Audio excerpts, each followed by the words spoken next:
দেখুন বন্ধুরা, আমরা এই ধরনের লাইটেই ফিটিং করেছি এবং এখানে উপরে একটা প্রজেক্টর ফিট করেছে। কিন্তু আমরা এই ধরনের সব কাজ জানি, কিন্তু লোকে আমাদের কাছ থেকে টাকা নিল, ওই টাকাটা দেয় না, যার জন্য আমরা মনে অনেক দুঃখ। আমরা দুজন বন্ধু এসেছি,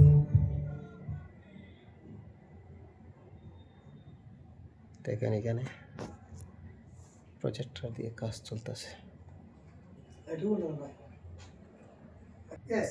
Okay. Done. Done. I'll just check. Still 10 minutes missing, so let's see. দেখেন এখানে প্রজেক্টর কানেকশন হচ্ছে, যার জন্য আমাদেরকে টাকা না ধার দিলে বন্ধুরা রিটার্ন করে না। সব কিছু কাজ জানিও আমরা করি, কিন্তু টাকা পাওয়া যায় না বন্ধুরা, যার জন্য দেখেন। ভালো থাকবেন, সুস্থ